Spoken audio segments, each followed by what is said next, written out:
Content warning. This episode contains discussions of sexual assault, which may be distressing to some listeners. If you are sensitive to this topic, we encourage you to take care of yourself, whether that means pausing, skipping this episode, or listening at a time when you feel safe and supported. Hey, Polly. Hey, Greg, how are you? Doing all right. Yourself? Good, thanks. We have our town hall today. We are going with our blurred lines. Which blurred lines? Our blurred lines podcast, where we're talking about consent Yep. and campus life, nightlife, where it all collides. Okay. So we're talking alcohol and substances, and it's going to be good. We have an all-star panel. So good for parents and students? Good for parents and students, high school up through college. Parents are going to want to listen. Students are going to want to listen. It's going to be a hard one. Okay.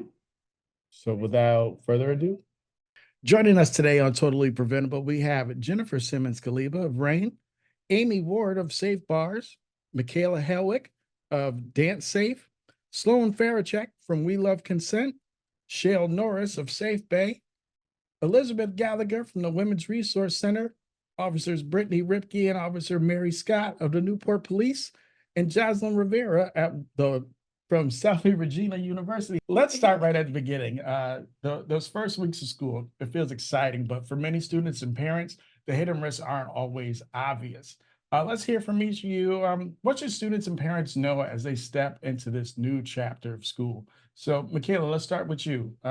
Students are curious and drugs are part of the reality of high school and college campuses. What should they know about what's actually out there? The drug supply is just unpredictable, and increasingly unpredictable. You cannot tell what a drug is or how pure it is just by looking at it, just by smelling it, or even by tasting it. Unless you're looking at like a cannabis flower or a physical psilocybin mushroom, you really can't.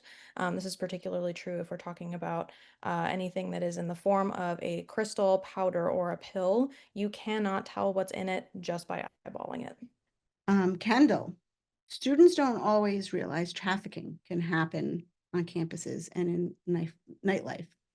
What does it actually look like and how can they spot it? So trafficking can take on many different forms.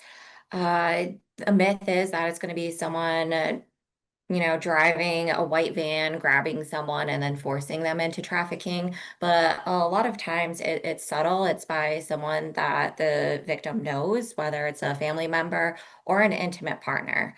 Sometimes what it can look like is someone offering a job that seems a little, too good to be true. Coming up saying, oh, have you ever been interested in modeling? Or I have this really great opportunity here. And then it can also be an intimate partner who, tells someone, go upstairs, be nice to my friends, we need to make money. Once we do that, we'll be able to buy a house and get married. And they weaponize someone's love for them to keep them trapped in a cycle. And how to spot it can be a little tricky sometimes because it can take on so many different forms, but to keep an eye on, you know, how someone is towards them, are they love bombing? Are they getting real comfortable too quickly? Or does a job offer seem, too good to be true that, get rich quick scheme? Just trust in your gut and take your time with stuff. Awesome. I often, whenever I see shows and the trafficking is always portrayed, it's that van pulling up and throwing someone in. I'm suspicious of everybody. So, Officers Scott and Ricky, can you tell us stories of students? Well, there's stories of students who are using fake IDs. Those are very common. What other methods are being used, and what risk are you actually walking into when you use like a fake ID or one of these other methods to get into a bar? Sure. Like we know the students are using fake IDs, but they're not only using that, they're using their friend's ID, like a family member's ID. That's somebody they might look like. So we tell the bars to be like extra vigilant on like that is the person that they are IDing. They also try to sneak in the back or a different area of the bar. Friends will open like the back door. So, extra security needed on the back door of those establishments. So those are the kind of methods that are being used besides fake IDs. And just risks when they walk in the bar with a fake ID is, you know, they don't know how much sometimes to consume, and them possibly being overserved by an establishment, and then that leading to rescue coming to attend to them and police involvement, and them ending up at the hospital for the night because of, you know, a mixed amount of substances in their system. So there's a lot of a risk, you know, relaxed inhibitions. They could get into an altercation with somebody else, and that could result in an assault and in an arrest. So just some things to think about besides just the safety of them. It's also, you know, there's consequences to actions. Thank you. Sloan, what's the biggest misconception students have about consent when substances are involved? So I would say that one of the biggest misconceptions is that you can assess someone else's level of sobriety. Substances have different impacts on different bodies. One time taking a substance that you think is the same may be experienced differently. So we really think it's important for students to be learning to have discussions about what they take, how much, when, what their experiences often are when they are taking substances out. And it can also be just really hard to assess your own level of sobriety. So this just really highlights how important it is to practice continuous, ongoing, and reversible consent, and really focus on the idea of establishing consent versus getting consent, because we want this to be a continued conversation with people, and not have it be like a one-time transactional interaction. I've never heard the term reversible consent, but I like that. Like, just because I said yes yesterday or earlier today does not mean I can't say no now. Absolutely, and things can change at any point in an encounter. Foods can change, things can change in your body, you can change your mind. So we want people to be continually checking in to assess for that. Elizabeth, relationships can be complicated, especially when distance is involved. So what should students look out for in a partner if a partner is trying to control them from afar? Yeah, absolutely. So I think a big thing in long distance relationships, especially, is cyber stalking or cyber harassment. So if someone is sending you continuous messages, like 50 text messages, multiple phone calls, that is absolutely abusive. That is not okay.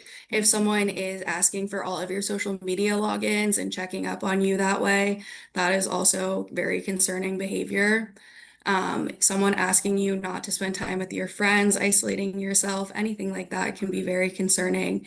There's a lot of different types of abuse that we see.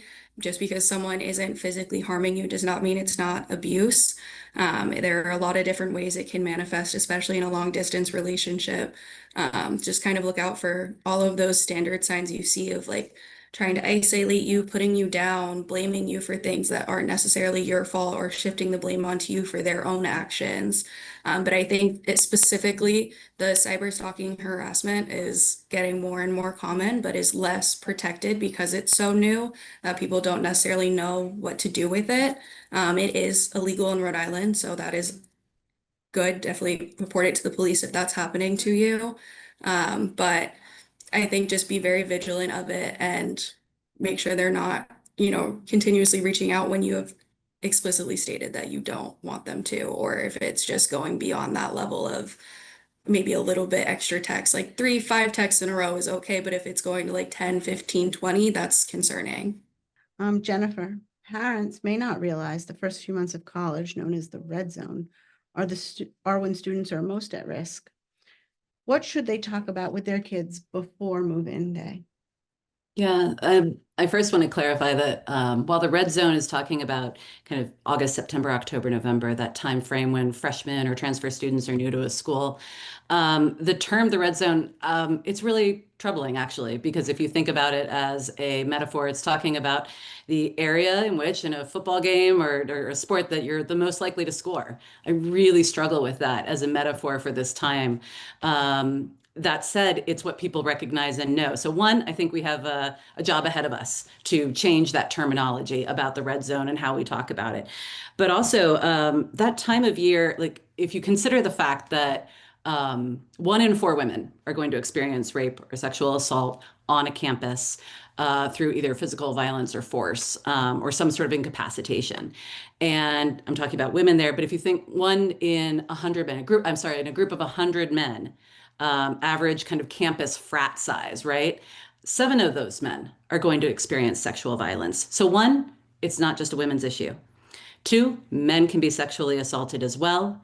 And also men can participate in being part of the solution. People who have not been directly affected can be participating in part of the solution. And I think that's what you go into a campus and you think, well, maybe this isn't going to happen to me. This isn't going to be about me. So 1, statistics are not in your favor, that this is something that you may avoid knowing something or knowing somebody that this has happened to. Also, you've spent years, decades maybe, building up connections to the people that you trust around you in your friendships and your secondary school, your high school. In that first few months of college, you are forming super fast connections. You are recreating your community or your tribe in a very compressed amount of time. That can be great. You can have lifelong relationships. You can look at people and say, these are the people that are going to be at my wedding party. But those first 4 months are not the time to necessarily give trust. Trust is earned. And those first 4 months, when you are creating those relationships, start to determine who are the people that you can trust. Don't just assume it and give it away.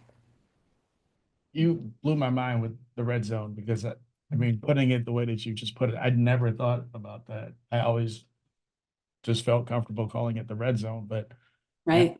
The analogy of you're going to score, it just, wow, I'll change that terminology right now. And that's how we make terminology, right? It evolves. And we recognize that the way we were talking about something before, we get smarter, we get more aware. And that's definitely one of the things. And if everyone comes away today thinking about the red zone differently, I hope that's part of our success. I actually had a question before we continued. Yes. What is a preferred term that you would like to see instead of the red zone being used? That's such a good If question. you have one. Yeah, I don't have a preferred term right now. I think I'm just kind of coming to grips with educating people in the media of what the term means in the first place. What the alternative to it would be interesting. And I think alternative terms are important, right? We talk about, child pornography. It's not child pornography. It's sexual assault material. It's child sexual assault material. Pornography requires consent. There is some kind of impact. So we change the terms. We think of date rape. Well, it's not different because it's a date. It's intimate partner sexual violence. It is still rape. We put these conditions on the terms, but ahead of them. So I don't know what the answer is to how we can talk about the red zone in a different way, but I'm really open to suggestions. Right. Jaslyn, from your perspective, what's the hardest part about balancing fun with safety on campus? I think for all students and people in general, it's just keeping those boundaries present. And like when that peer pressure comes in and like people are telling you, oh, don't be a buzzkill, you should stay with us, you should drink more, you should do these drugs because we're doing these drugs. I think that, just like that idea that you're a buzzkill is a lot of pressure on people and they usually cave. And that's when things get unsafe because especially if they never drank this much before and now they're drinking all this because their friends told them to do it, they don't really know how it'll affect them. And yeah, I just think keeping those boundaries that you came in with and keeping up with them and making sure people understand that my no it means no, is just really, it could be difficult, especially when you first come into college, but like as you keep going through the years, it gets easier, and you find the people that won't peer pressure you into trying to do anything like that. So that's what I think. All right, let's move from the excitement of college to the real challenges students face around substances and peer pressure. I think it's important to also point out that this happens for like high school students as well, high school campus. Oh, absolutely. Yeah. Yeah. Absolutely. As they're on that junior and senior path and then looking into college.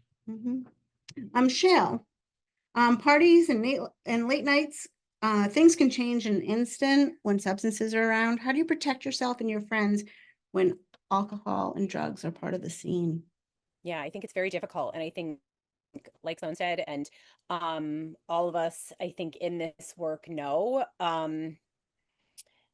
having really practical conversations with students, particularly high school students, ends up being such a difficult time in high schools because the adults in high school spaces are gatekeeping that information because they're very uncomfortable. They want to take this like sort of blinder approach of yes, no one in our school ever drinks, no one underage ever drinks, and we know that's not true. So we need to we really do need to push through.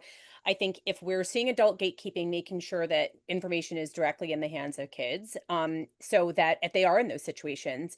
One of the things that I want to piggyback on some of what Sloan said earlier, like in terms of inebriation of any kind and intimacy of any kind, is that one of the tacks we like to take with it is talking about it in the same way that kids are taught about driving because it's so deeply embedded with them. You can't even go to a middle school where kids have not already received the information about not only like what the risks and ramifications are of drinking and driving, but also your responsibility as a friend if somebody has been drinking to make sure you take the keys away from them. So to parallel that when we're talking about intimacy, we need to first of all help kids understand that the outcomes, the dangerous outcomes of drinking and hooking up or doing any kind of drugs and hooking up are ultimately the same high levels of risk factor of drinking and driving. They don't see that because there's not that instant, like I could get in my car and I could like hit a tree and kill myself or hurt myself or a passenger.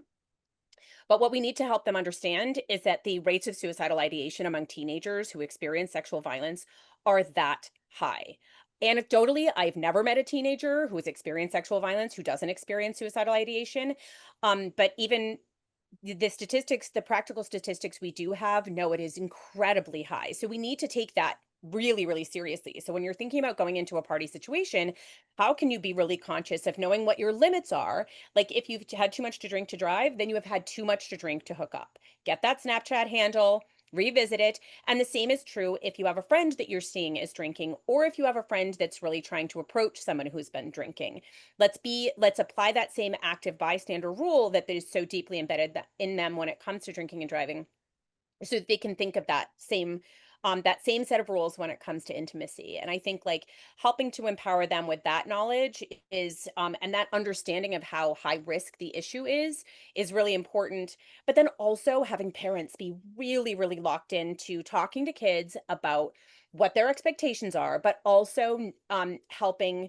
And I find this as an advocate and a mom really difficult to do, but like setting the boundary of what your expectation for your kids are, right? I expect you not to drink underage, but also helping them understand that you are absolutely their first phone call if there is safety involved and that you can deal with the consequences later. I call it a free pass.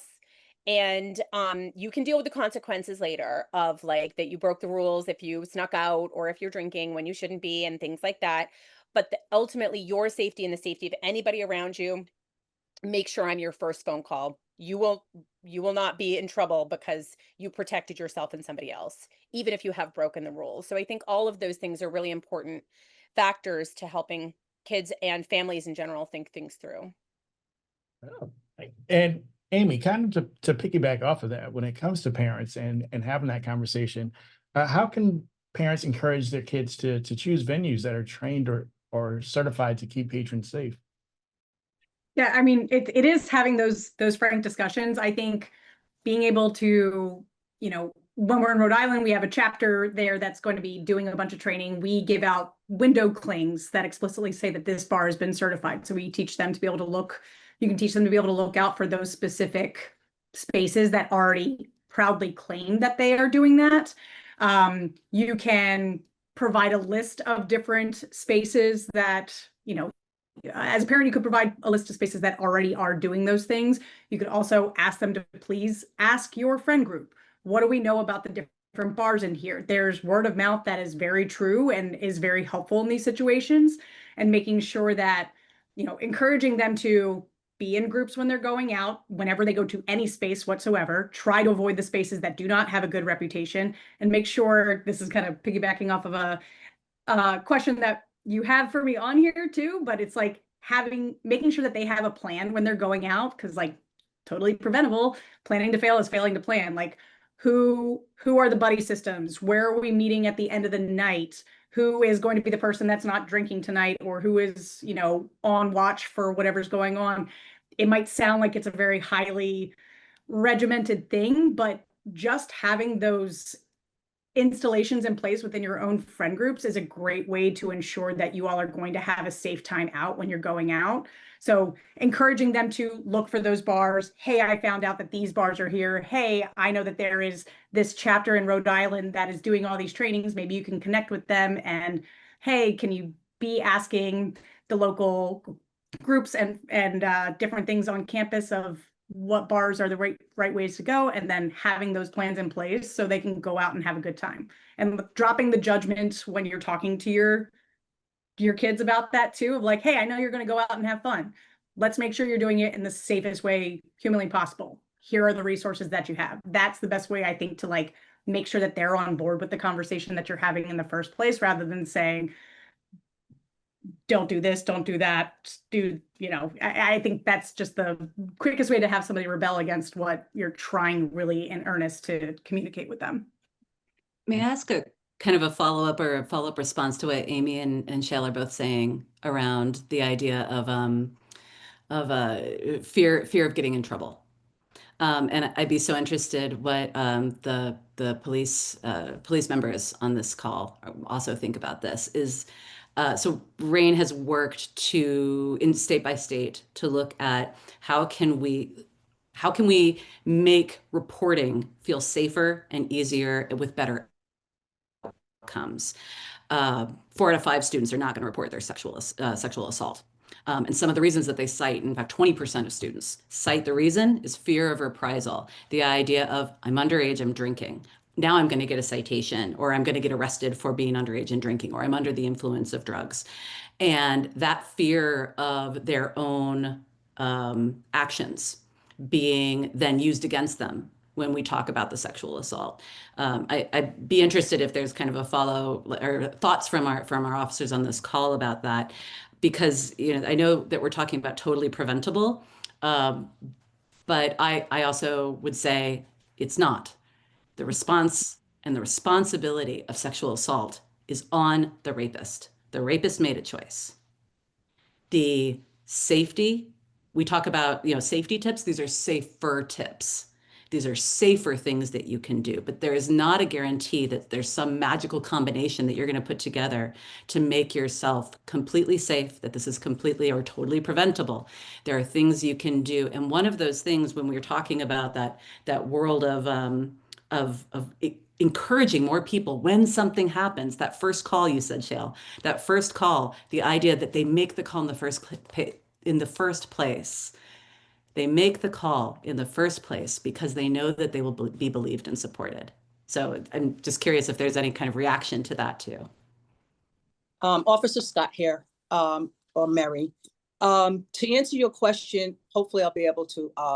First of all, if somebody is been hurt, assaulted, that's the priority that we as police officers take. We're not going to say, all right, well, you know what? We're not going to listen to that because you're underage. You've been drinking. That is not a priority. The priority is their safety. So we address that before even stepping into the alcohol. But that's done. The alcohol will not be discussed. We want to make sure that everybody is safe. And if something unfortunately happens to somebody, that's, like I said, that's our priority. We're going to take care of that right away. They won't necessarily get in trouble with us. I can't say that 100%, like 100%, we can't keep everyone safe at every time. But for the most part, people reporting things to us are reporting them because they are a victim of a crime or something that is happening. And that is our priority, to keep them safe. The only issue that they might have is with their parents or things go down the line, but they won't have an issue with us reporting a crime that they've been a victim of. We want to keep them safe, their roommates safe, their friends safe, and like that is our main priority. So they should not feel like they can't come to us because they've been under the influence or they've used a substance. We deal with it all the time. We see the underreporting and we see people reporting it, but we want people to confide in us. We want to know what's going on downtown. We want to know what's going on in our city to make it safer. That's why we want them to report this to us. Like, if you're hearing that something's going on at this bar, I want to know so I can go in and deal with it. And that way it's safe for everyone else to go in. I do also just want to reiterate, you all have incredible training and clearly are at the correct responsiveness, but there is a systemic issue in untrained police forces across the country. And I regularly and across the boards without question always encourage people when they're reporting to seek the help of an advocate in the reporting process to make sure they are safe in case they are going into a police department that doesn't have correct training. We know that there are issues with reporting victims who are criminalized in that process. So we want to make sure that they're really, really safe and go to like a day one or local direct service agency to seek an advocate for that reporting process. Just again, to be overly cautious just in case there isn't proper training of police force. So we have an advocate on from 4 to 12. We also have an advocate on from 8 to 4 that will go and deal with this with us. Or there's an advocate at the hospital. Like if there's a sexual assault at the hospital, there's always an advocate there. Usually a female officer, if it's a female victim, will go and do that. Like the new officers that are being trained quite well in this kind of avenue, because we know this is going on. We want people to report it. There are some officers that aren't trained or aren't compassionate. Just like there are doctors that aren't well trained and don't know what to do. But for the most part, we want what's best for the victim. And yes, 100% get an advocate. But we are there for them. Elizabeth. I just wanted to mention that we also have a law enforcement advocate. So if someone does want to make a report, they can reach out to us, and our law enforcement advocate can kind of help be that go-between between our client and the police as well. Michaela, can you tell us some of the myths around party drugs and how they put kids in danger? Any drug can be a party drug if a person is taking it with the intention to have fun or party. Some people party with stimulants, some people party with cannabis, some people party with psychedelics. And it's really important not to look down on other people just because they are using different drugs to party than what you like to use. Shame, especially coming from peers, is a huge driver of riskier substance use. It's a huge driver of using drugs in isolation where people cannot be revived of an overdose. Shame is also a huge driver of addiction because people who don't have a lot of coping skills, have not been supported in having a lot of coping skills for dealing with the stress of being human on this planet, will resort to using substances if that's what they have available. And if they're experiencing shame, shame is unbearable. Like everybody here on this call, I am certain, has experienced shame before. It sucks. Nobody wants to feel shame. And people, especially those who don't have the coping skills to deal with shame, will do anything that they can to make that shame stop, including get high. So it's really important, I think, to acknowledge, first of all, that just substance use is happening like in party settings, and that we can't keep drugs out of maximum security prisons. Like you can't keep drugs out of a party. I'm sorry. Like there's just, we need to be realistic in how we're talking about this and help people make safer choices. And one of those things is really building a culture where we're not shaming each other for our choices. We're helping each other make safer choices. We are not shaming another person because of the choices they make, because it leads to overdoses. It leads to addiction. It leads to the kinds of things that we are trying to prevent. There's also a myth that that psychedelics are safe just because they carry different risks, and it's not likely that you are going to have like an overdose death caused by a psychedelic. Some people have really serious psychiatric issues. Some people have serious psychiatric issues that are underlying that maybe haven't presented yet. I'm mostly referring to like severe mania, psychosis, delusions, and paranoia at the moment. If you experience those, psychedelics carry significantly more risks for you. If you have these conditions, or if you're at a high risk of developing them because of family history or trauma history, taking psychedelics is putting yourself at a lot of unnecessary risk of getting stuck in an altered state that can be very difficult to come back from. I have seen this happen to people. I saw it happen when I was in college. Basically, somebody can get triggered by the substance into that severe altered state like psychosis and get stuck there for quite an extended period of time. And it requires a lot of care to get that person into a more stable place. It is very, very rare, but it does happen. So there And this kind of goes with like the shame sort of stigma that I was talking about. Just because a substance is safer for one person does not mean that it's going to be safer for another person. Now, Kendall, how do traffickers use alcohol or drugs to trap students, and what should parents know about this risk? So one, it can trap someone in that cycle. If someone is dependent uh, on substances, then they're going to stay in that relationship, and traffickers know that, and they target those who are vulnerable. And then, as we talked about in earlier, if someone who's using substances, if they're afraid to report, they're not going to report in fear of getting in trouble. They might think I was drinking underage, or I'm using drugs. I'm going to get in trouble, and I don't want that. And that's really scary for people. And then for parents, awareness, education. I know these conversations are not easy to have, but you need to have them. You need to, and it's not just a one and done, it's an ongoing conversation. Talk about your values regarding substances, then, talk about consent, talk about boundaries. And to echo what everyone was saying here, be a safe person to go to. I'm sure you get a phone call, it's going to be like, oh, nope, you want to prevent them from doing this, and you might too, as a parent, feel scared and want to stop this from happening. But if they're going to disclose something, they need to know that you're a safe person to go to, that they're not going to get in trouble for whatever it is, or at least identify other people. If they don't feel comfortable going to you as a parent, which can happen, do they have an aunt and uncle, or do they have an older sibling that they can go to as well? So identifying those safe people can be incredibly helpful. Michaela? I just want to point out something that I'm hearing really quick. This phrase, drugs and alcohol, is very common. Like, people use this phrase all the time, but it perpetuates a false narrative that alcohol is either safer or not a drug. Alcohol is a drug, and it happens to be one of the riskiest ones. And Jaslyn and Jennifer, you were talking about using better language, and this is a really great example. So instead of saying drugs and alcohol, I think it's much more honest to say drugs including alcohol. And so I try to share this as often as possible. Like, the way that we talk about substances like helps inform how we think about them. It helps inform even the policies that we shape around them as well. Thank you. Brittany and Mary, parents may not realize how easy it is for underage students to access nightlife. What conversations should they be having about it?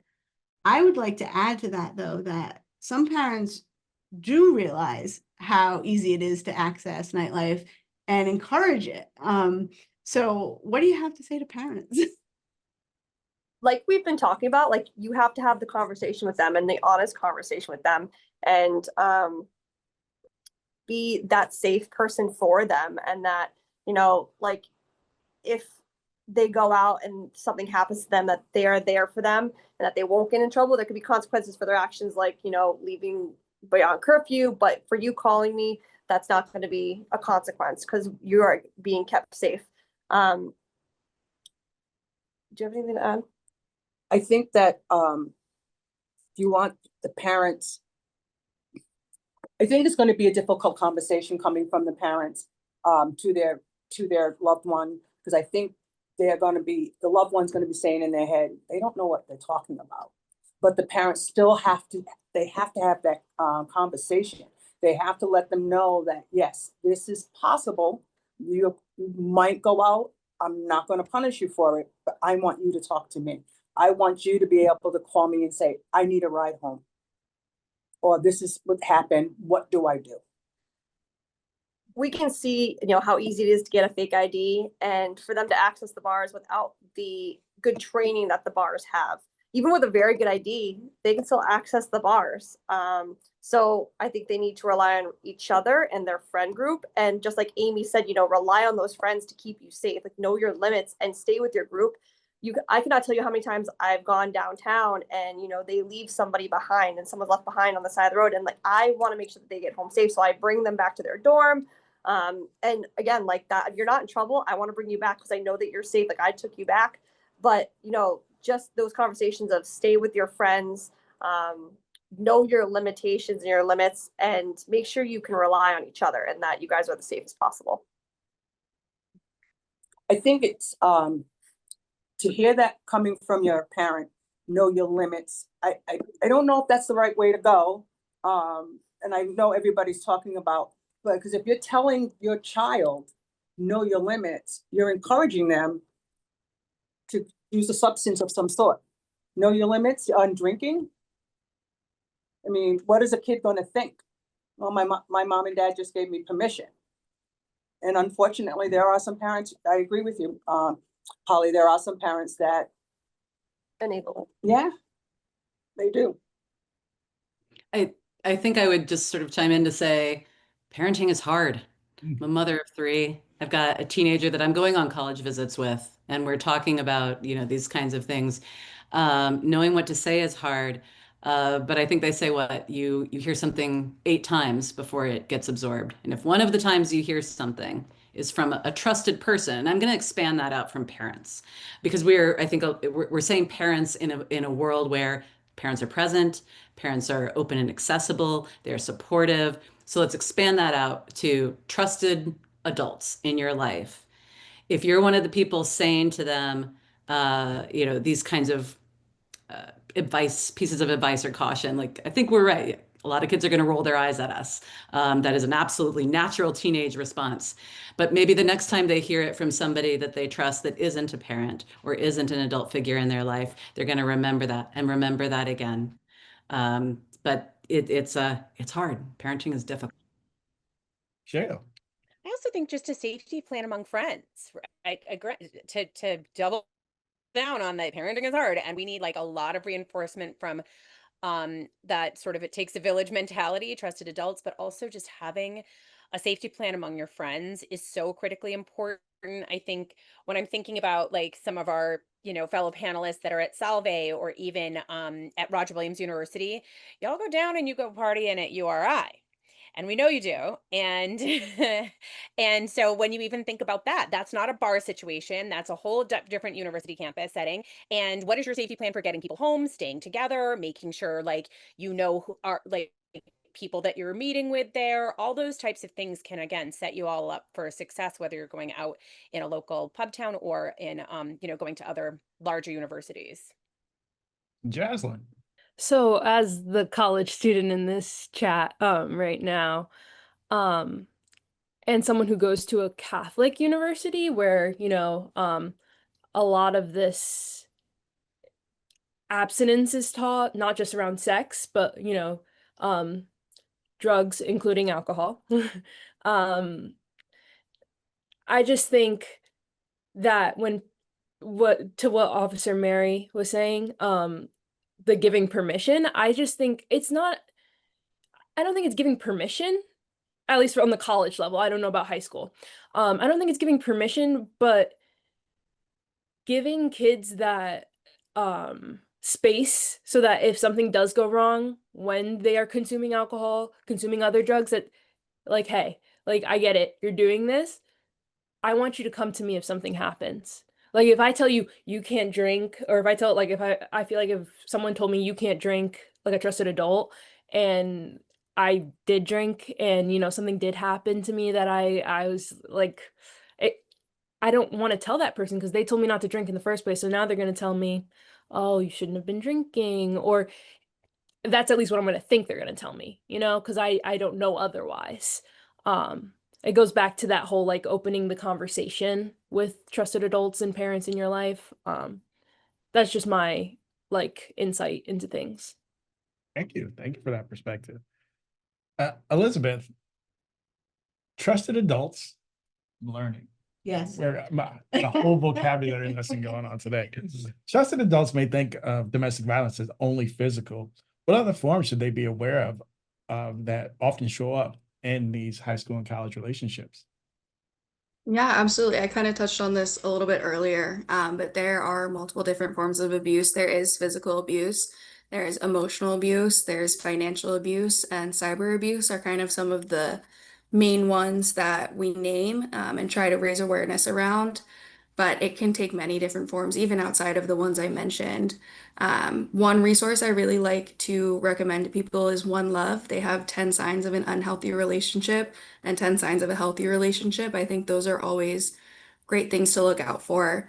But when it comes to those other non-physical forms of abuse, I think emotional is the one we see most prevalent. It's kind of, tearing that person down, making those negative comments, telling them they're not worth anything, the abuse is their fault, that kind of thing.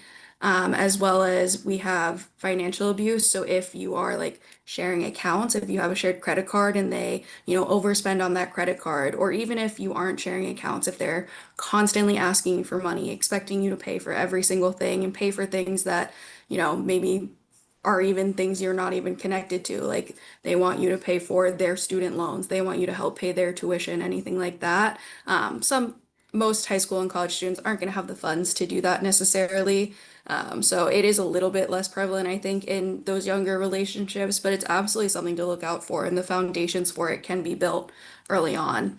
And then that cyber abuse, which I mentioned earlier, is very prevalent among relationships with youth. I think there are so many different forms that it can take online that it's not even something you can necessarily know all of the signs to look out for. But like I mentioned, repeated text messages and phone calls and demanding logins to social medias are kind of the two most typical ones I would see.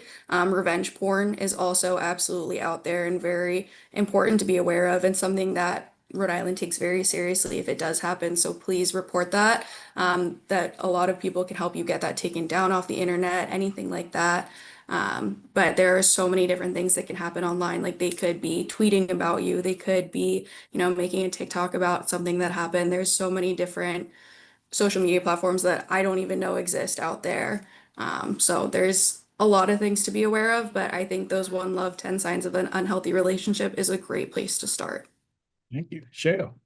Agreed. I mean, I think that's a good starting place. I just wanted to piggyback on it a little bit because it is a little bit of a black and white when you sort of look at unhealthy and healthy signs that more often than not, trying to talk to students about young people about how it's progressive, that relationships don't tend to start off unhealthy, that they're progressive spectrum there, and that red flags, which is such a common terminology, is something that I think are cumulative. And so when we talk about unhealthy relationships, healthy relationships, unhealthy relationships, and then when we're really moving into like a toxic situation, and also how to spot that in something that's happening to a friend.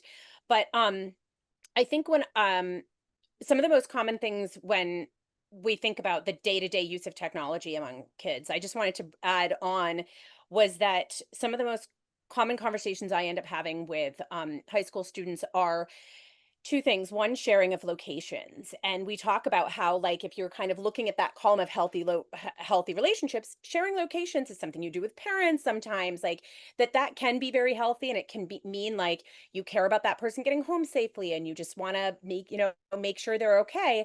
But that sometimes it'll start off healthy and then it'll migrate into, like, little by little, are they using it to know where you are at all times, know who you're with, start to police who you're with, and things like that. And another one being not even logins to social media, but tracking what people are doing on social media. So are you liking, I see this all the time, and not to fully gender, but it is largely young ladies that I meet with that are saying, you liked that picture of that other girl, and that's disrespectful to me. And so instead of applying boundaries to yourself, they're starting to apply boundaries to their partner. And so helping them understand that differentiation of, like, boundaries means your actions, not your partner's actions. You can have a conversation about what you feel is respectful and not respectful, but once you start going, you follow that person, unfollow that person, I parallel it to them to say, that's like telling your partner who they can and can't walk down the hall with in school. You need to establish a healthy relationship foundation so that you can have trust no matter whose pictures anybody's liking or things like that. And then I totally forgot my last point, but I think ultimately that there are a lot of different ways to think about all of those different levels of, again, progressive, and then really tuning in. Your friends are flagging your relationship before they might even be comfortable saying something to you. So checking in with friends to like make sure. Oh, the other one that now it's coming back to me is sort of control by means of like threatening self-harm if somebody breaks up with you, or just really kind of putting a control element in place by constantly talking about how mentally unstable you might be, or how much worse that would be if they ever broke up with you, or things like that. Those are, again, really sort of coercive and controlling behaviors that sometimes people execute when they're afraid that somebody might be not as invested in the relationship as they want them to be, or as they are. So I feel like we see that a lot too, that again, just kind of manipulation through all types of means. And Jennifer. I wanted to Elizabeth, you mentioned cyber stalking or cyberbullying, basically technology enabled forms. We call it tech enabled sexual abuse. And Rain, last spring, we helped pass the Take It Down Act, which holds platforms accountable for the creation of non-consensual intimate images that go online, as well as things like, think deep fakes. And one of the exceedingly disturbingly growing trends in sexual violence is occurring in sexual violence when it's not even you in the image. When they have used something like an undress app, which has now been taken down at this point, but when you use apps to put naked bodies onto identifiable faces, and then they get circulated around your school. And that, when we look at the kind of, somebody earlier talked about the sexual, the mental health impacts after sexual violence, there is a parallel to the kind of mental health impacts people feel when they have that kind of tech-enabled sexual abuse. And every time your phone dings, is this one more person sharing it, one more person telling me they saw the image in your school, following you for your career. And that sort of that migration of abuse into this new territory too is one of the growing things we're seeing with young people, because this is the language that they speak and where they operate.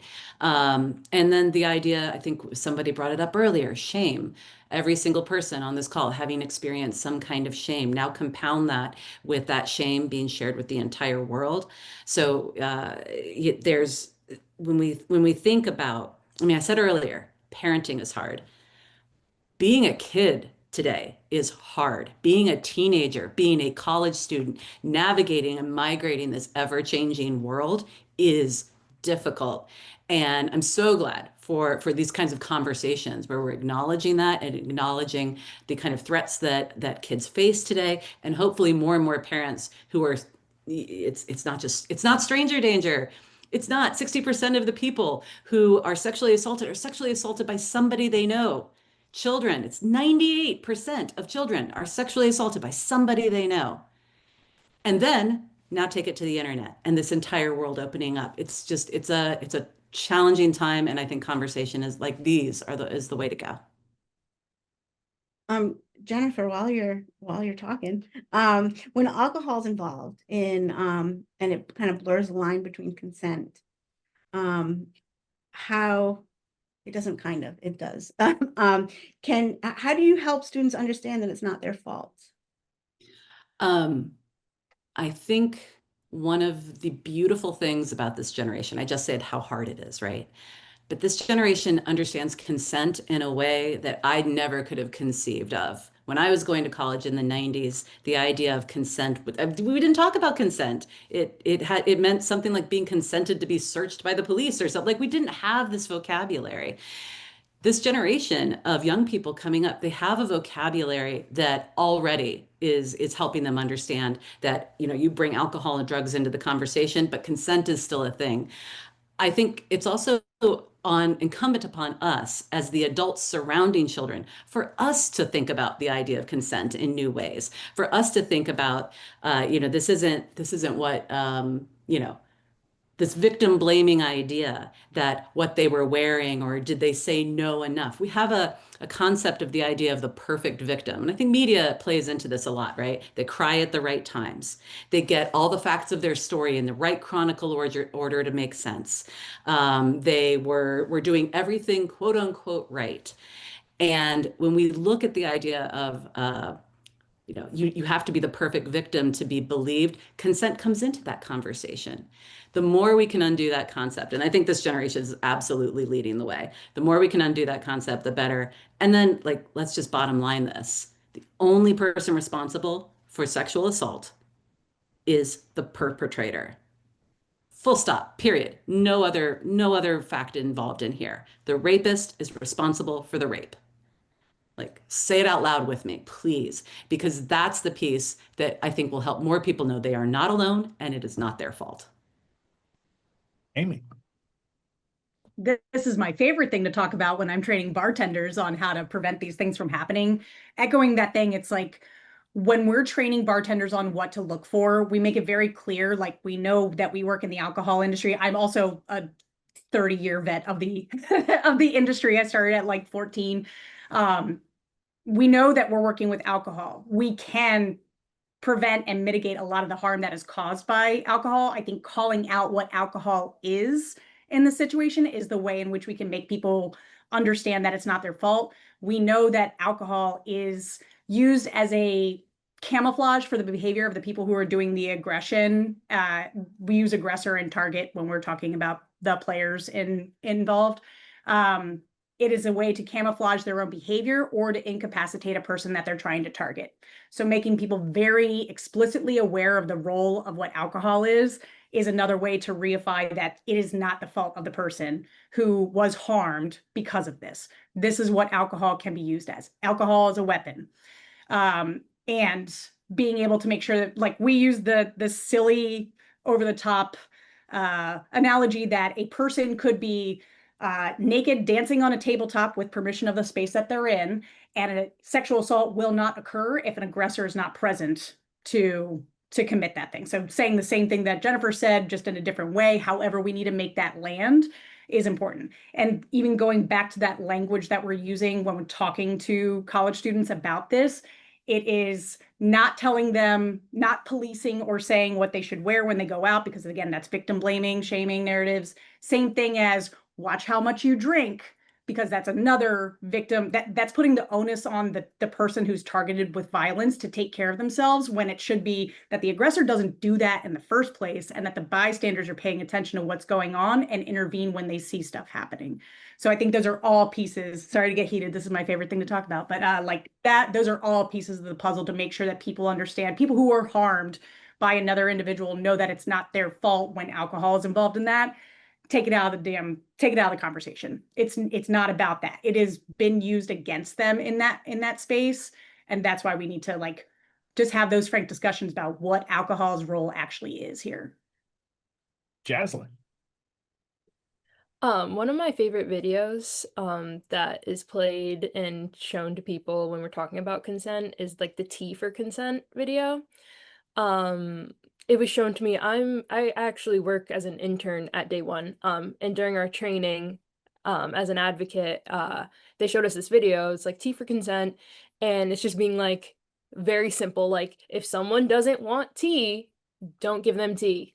If they're unconscious, they can't say yes to getting tea. If they said they wanted tea and you made them the tea and now they don't want it, like, that's okay. They don't want the tea, put it away.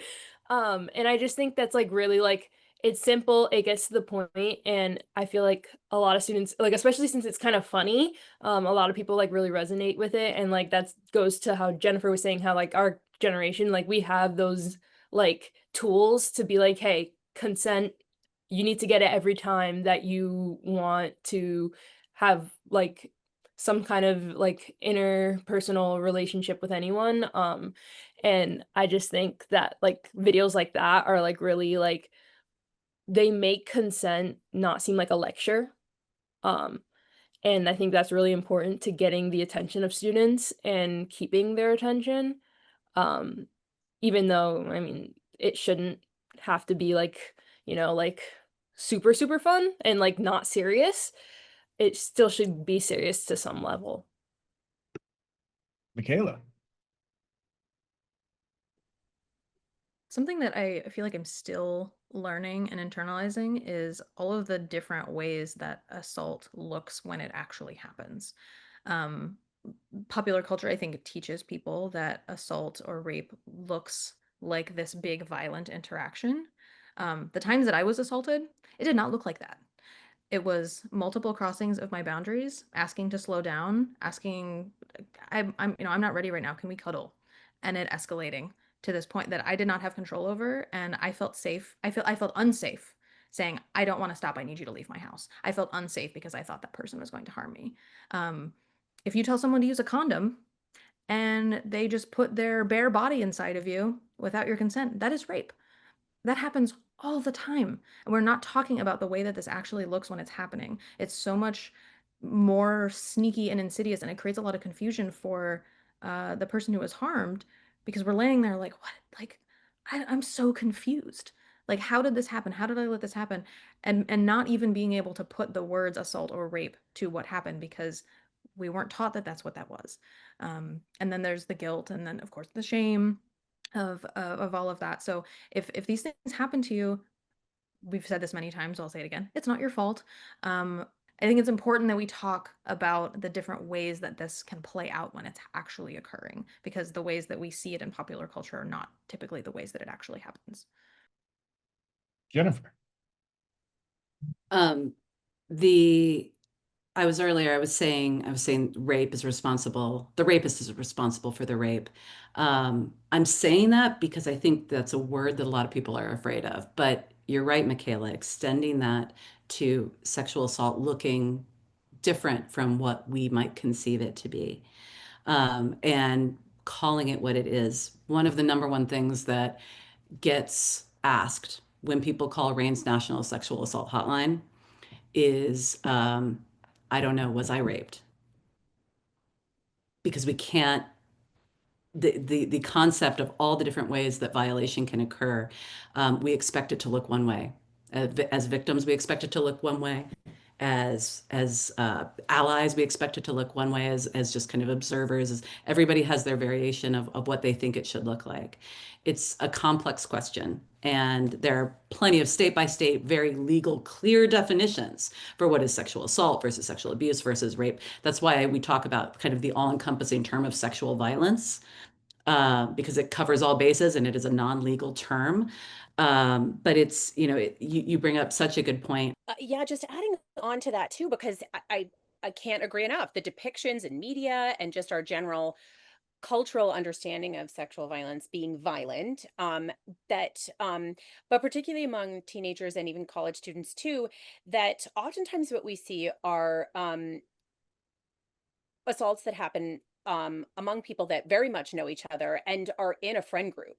And so one of the things that we try to talk about and really like face head on in a prevention capacity is talking about we have a whole lesson module on how to respond if you've been accused, because I think we aren't cultured to talk about the fact that we are going to make mistakes, especially if we have never been taught about consent in any formal fashion or comprehensive fashion, right? Sometimes we do a real top line. It's what I find in every high school, a real top line approach to talking about consent. And if you think you understand consent, and that's the other statistic we know, that the vast majority of teenage sexual violence is unwitting perpetrators. So not only preparing to understand, like, if you have been accused of causing someone else harm, how to better respond to that. Also, if a friend of yours has been accused of causing someone harm, how can you be responsive to that? Because I think we do see that self-blame that everybody has, talked about previously. But also the sense that this is a friend of yours. So there's a level of or somebody you at least as a friend of a friend, there's a level of a disbelief that person could harm you because they're not an other. They're not this unknown stranger concept that we have. And so we're not prepared for that. So we put a level of disbelief on ourselves. Like Jennifer said, the vast majority of communication we get too, there's a lot of DMs that are like, does this count as rape? And that's because the concept of somebody known to you let alone your friend causing you harm, is a really difficult concept. So I think if we can think about not only how to better respond if somebody says, hey, that was not okay with me, and so we can learn from that, we can and also have steps toward redemption from that. We created like a restorative justice tool because we want and know that if we don't address the fact that somebody has crossed someone's boundaries and violated their consent, that first of all, if they are othered and canceled and completely removed from a friend group, that's one of my colleagues brilliantly said, that's a villain origin story. That's not going to help them not perpetrate again. That's actually going to double down on that they're somebody who causes harm, and that's how they're going to be known. So they're just going to be in their ostracization, and they're going to escalate their harm in a lot of potential situations. But so then in a preventative aspect, also thinking about not just how to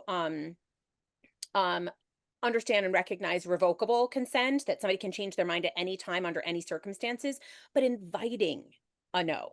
So that if you're in a situation and you're navigating and you're seeing maybe somebody's hesitant, I always say, like, do a vibe check. If they are not actively and enthusiastically returning whatever intimacy you're sort of putting forward, then you need to pause and invite a no and say, wait a minute, you seem a little hesitant. We should pause. I want to make sure you're comfortable, so that if they don't feel like they can initiate a pause or revoke their consent, you're offering that up and being really proactive in practicing consent with a partner. And then lastly, so there's so much to cover, and we're all so passionate about this issue.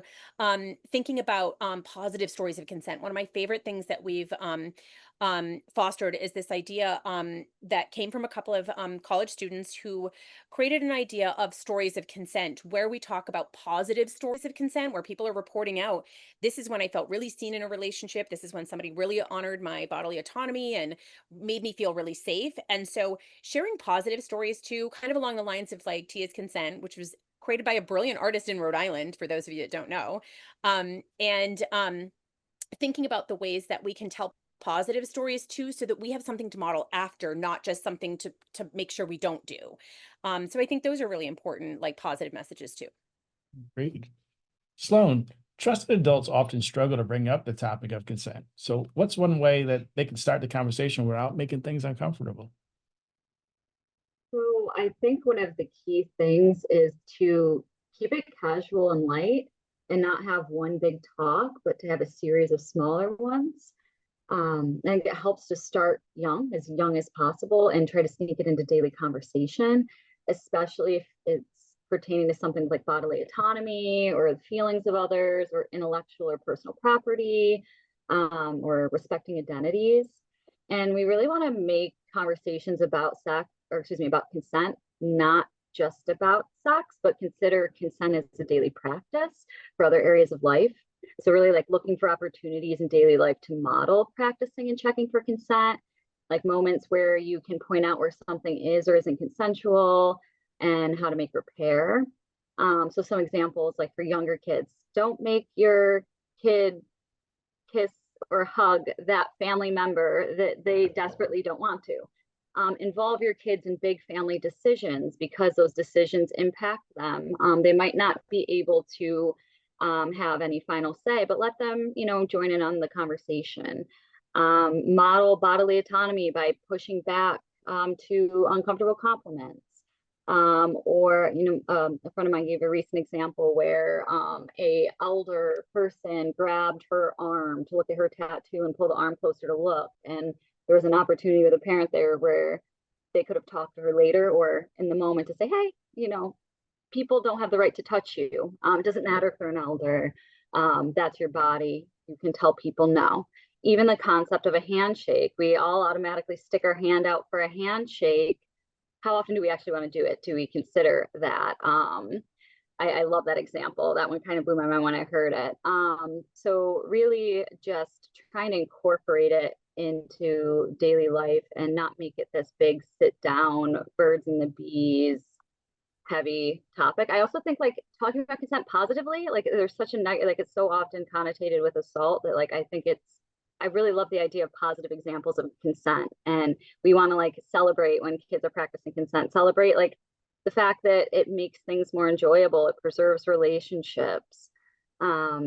I think all those factors are helpful. I think when my kids have helped, and I have 4 young adult children, and they talk about consent for internet photos all the time. Like, Mom, you can't just be posting our photos. Like, you need to ask us consent. But it helps us talk about consent because we're, like, do I have consent? And then a family member will take a picture, and I'll say to those family members who maybe don't understand consent so much, do you have consent from everyone? And they're like, what? And I'm like, do you have consent from everyone if you're going to post this? And it just helps us bring that word into the conversation more, and then elaborate on it. Jaslyn. I just wanted to say, to the point that like Shale and Sloan have made, we all work with some pretty dark stuff.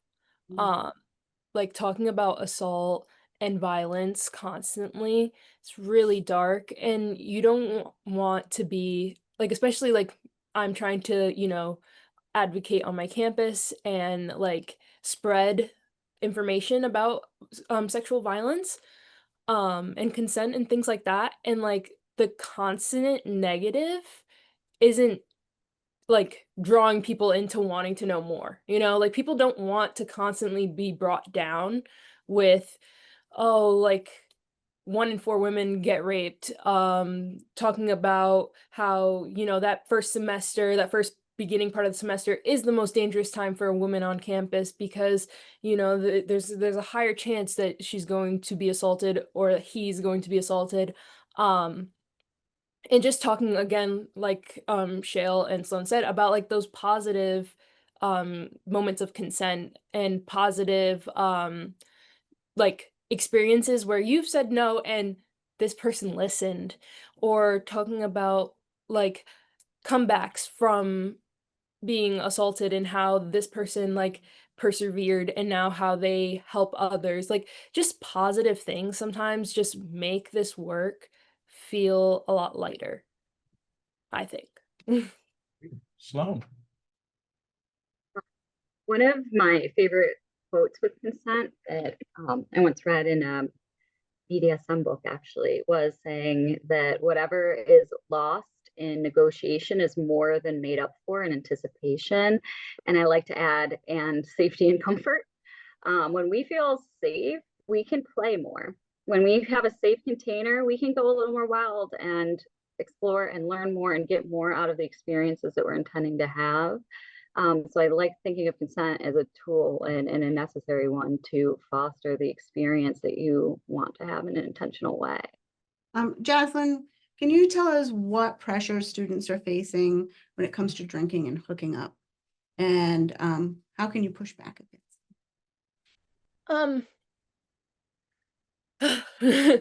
That's a loaded question. I think especially when you're a freshman coming into college, you're expected to want to go out and want to go to the parties and meet people. Like that's a big way to meet people. And like, I don't know, just drinking alcohol because that's what's there. Not a lot of people are like, even though I've seen studies that like people my age are drinking alcohol a lot less than they used to in like past years, but it's still a thing, like especially because freshmen, like this is their first taste of freedom. This is like, I need to try alcohol and I need to try other drugs that are available now that my parents aren't watching over my shoulder, or thinking that like virginity is something that I shouldn't be a virgin in college. Like I need to have sex and I need to show that I'm not a prude. That's how some people think about things. Not everyone, of course, but like that's something that like they want to feel like they're in the same league as their peers that have experienced these things. And I just think like accepting that you don't have to have the same goals as your peers when it comes to drinking, when it comes to like doing other drugs or having hookups, like a certain body count or things like that. I just think like remembering that everyone's different and what you want to do is what you want to do and no one else can tell you anything differently, you know, and just staying true to yourself. Shale.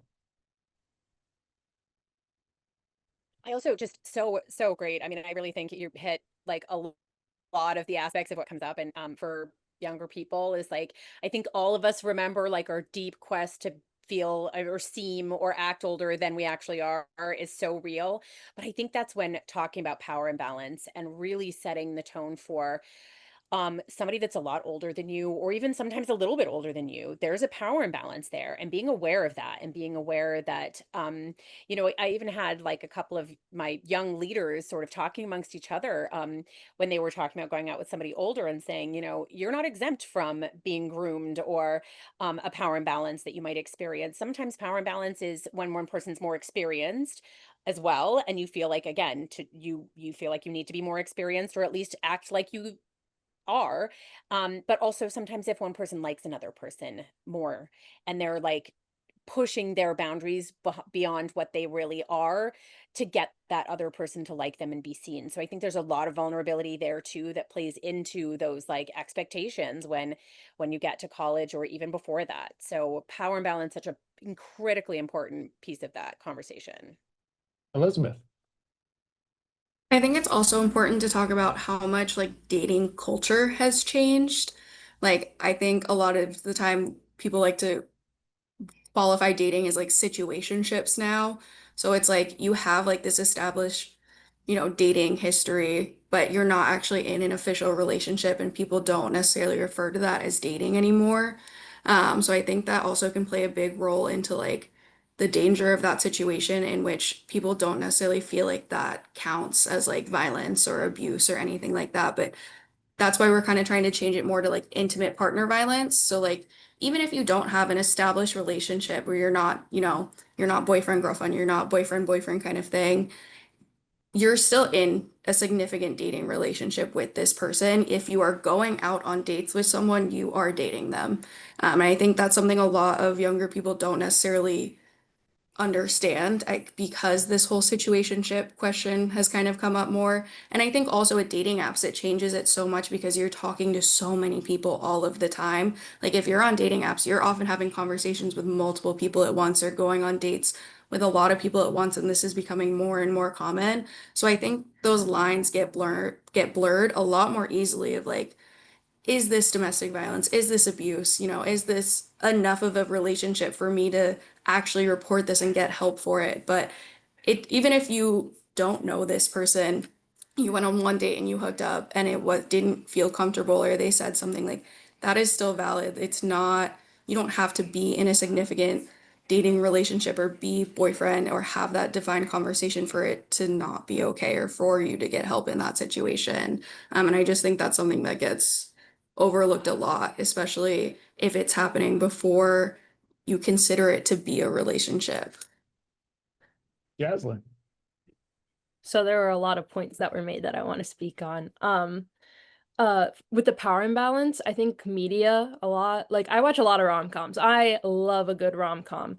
I even like the really cheesy bad ones. I feel like a lot of rom-coms nowadays, you know, they're coming out with these power imbalances and normalizing them. And you know, talking about like the girl that needs, like it's always been the girl that needs the makeover to be wanted, you know, that needs to do these things so that they are wanted by the person that they have a crush on. Things like that. I just think it's like always been in media and continues to be, and it shouldn't, because of that just shows that power imbalance, you know? Um, Also I wanted to talk about situationships and how awful those things are.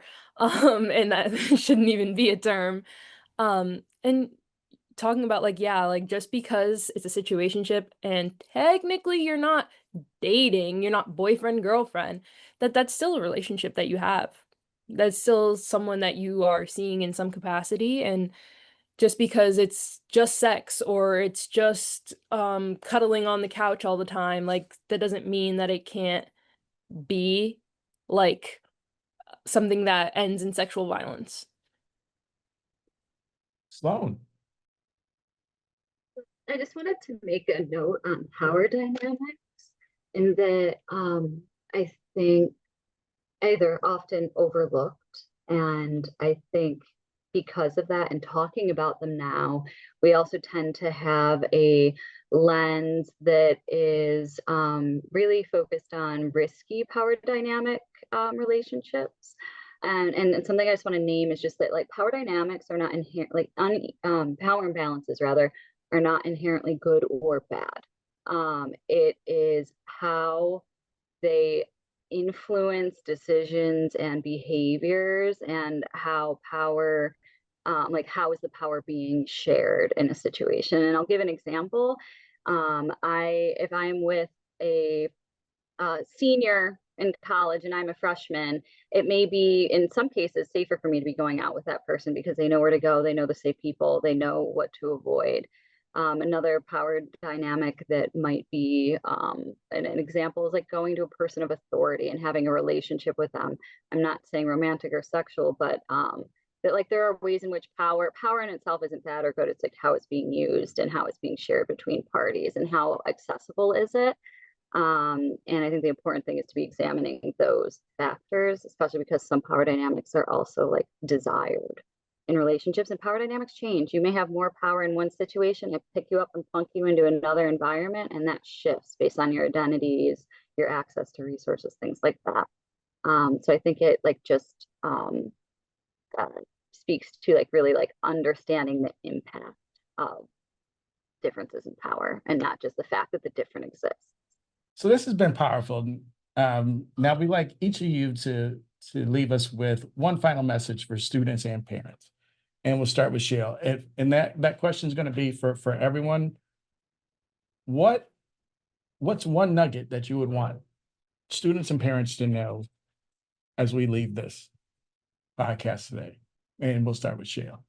I think in general, kind of coming full circle on the topic of, relationship safety in general, there is a tremendous amount of information online. I think it's only getting better and better and more comprehensive. So I think my biggest nugget would be to try and make sure you're as informed as humanly possible, especially like I think it was Jennifer that pointed out, we did not get this education when we were coming up. If you are a parent, catch up quick, or you're not going to have any idea what your kids are talking about, and you might unconsciously victim blame them if they come and tell you something. So I think that would be my biggest nugget. Make sure you try and get as much information, especially if you didn't get it in school. Seek that information. There's a lot of free resources out there and a lot of resources to provide, especially if you know somebody who's caused harm that you can direct them to help provide them with an opportunity for accountability for the cause they harm so they can hopefully not do it again. Thank you. And Michaela. For young people, you will have so much more fun if you learn how to do whatever you're doing in a safer way, whether that be sex, drugs, including alcohol. If you want to keep having fun for the rest of your life, make safer choices within that decision that you're making for yourself. Learn about safer drug use, learn about safer sex. This also means developing a positive relationship with yourself and with your community. Harm reduction, learning how to reduce the risks of any behavior is not the same as enabling. Enabling is outright neglect. Harm reduction is an active practice of love for yourself and for the people around you. Jennifer. You don't owe anyone your politeness. Do not trade your safety to make other people feel good and feel comfortable. We talk about fight or flight, freeze or fawn, the reactions to sexual violence. And that concept can happen before too. Like, I firmly believe you don't need to be polite, take flight. If your instincts are telling you to do that, you don't owe them anything. Amy? I would say two biggest things are increase your awareness. Number one, for personally what your boundaries are, what you're seeing in front of you, and be a good bystander. When you see something happening, even if it makes you feel slightly uncomfortable, whatever, your gut is desperately trying to send you messages at all times. If you see something that looks off, even by the slightest, do something about it. And that can be checking in to be like, how's your night going? Hey, are we going to the next bar? Whatever it is, when you see something, do something about it. That small disruption can impact somebody's life for the positive. And that's, everybody should be a good bystander. Awesome. Go ahead. Brittany and Mary. I just have to say thank you. Like Mary and I both work with the youth, and I'm at Rogers High School and she's at Salve, and we're very part of this community. And this has been eye-opening, and I love the collaboration. And I've actually learned a lot from being involved in this podcast. So I have to say thank you to everybody. But for me, the biggest thing is I want those students, like young high school students or college, I want you to stick together with your friends and have that safety plan. Like I want you to make sure you know where you're going. If something is not going right, say something to an adult or a trusted person. And the younger generation of policing is very open. Like we are more knowledgeable and accepting of things that the older generation wasn't. And I think like have the confidence that we will protect you and we will be there for you if you need that. That's why I am here. That's why she is here. This is why we love the job that we do. So please come to us if you ever need anything, or any police officer, but have that safety plan and stay together with your friends. Okay, how about Kendall? There's so many things, but what I'll focus on is healthy relationships doesn't just apply to intimate partners. It also is about friendships as well and interactions and learning about the concepts of a healthy relationship. Like we're not born with communication skills. We're not born knowing consent. Like these skills you develop over time, just keep at it. Utilize your resources, talk to people, your friends. These are ongoing conversations, but knowing what a healthy relationship is, like they're supposed to be fun, it's supposed to feel safe and comfortable, and that can really give everyone the tools on, how to be safe in relationships and friendships as well. And Sloan. So to carry on the theme of nuggets of info, I want to give like a food-based tool for parents and students. And so we say that if you want to get a snack, you better go get some fries and a soda. And it's building off of Planned Parenthood's fries to add a little bit more detail. So F being freely given, R being reversible, I is informed, E is engaged instead of enthusiastic, because enthusiasm, I mean, we all know we consent to go to work, but we might not be enthusiastic about it. The S is specific or explicit, the A is affirmative, the S is shared or mutual, the O is ongoing, the D is direct, and the other A is active. So just wanted to give a little bit of a tool that's useful. Thank you. Jaslyn? I think the one little thing that I'd like to leave with this is not to live in fear. I know we're talking about a lot of heavy stuff and a lot of the negative things that could happen. But there are also a lot of positive things that come with having relationships, whether they be romantic, friends, and this is this doesn't happen in every relationship. Like it's not always going to turn toxic or it's going to be violent or something like that. And you don't want to, as a parent or guardian, whatever, you don't want to fearmonger towards that young person that you're with. Like you want to have them informed, but not scared to be in a relationship, scared of the gender they're attracted to because this might happen or this might happen. And then as students, just being open and like letting people show you their true colors, not the way they look or the way they may appear just in general. I think that's really important. And Elizabeth, let's round it off. Yeah, absolutely. It's definitely hard to pick just one thing that I want everyone to walk away with. But in general, if you or someone you know is facing abuse, they're so much stronger than you might think you are. No one wants to think of themselves as a victim, and we talked about this before, it's hard to kind of even recognize that these things have happened to you. But I think the first step in healing and getting help is first naming it, and saying that this happened to me and it's not my fault. You didn't get yourself into an abusive relationship. Someone you love and trusted abused you. It was not you choosing to be with an abuser, it was them and their actions. Jennifer kind of talked about this earlier. And also what Shale mentioned earlier, abuse is a cycle. It doesn't start off bad and it doesn't end bad usually either. They often come back and apologize and it seems good and great and you have this honeymoon period right after, but then it ends. And if you're continually seeing this come back and back again, that's not okay. Someone can mess up and apologize, but they also need to change their behavior. Apology in words is not enough. It needs to be an apology in action as well. Oh, I've loved this conversation. I've loved that we've been corrected or given new language. That's how we learn and grow. Thank you all. Greg messing up terminology is now totally preventable. I don't know about that. We'll see. We'll see.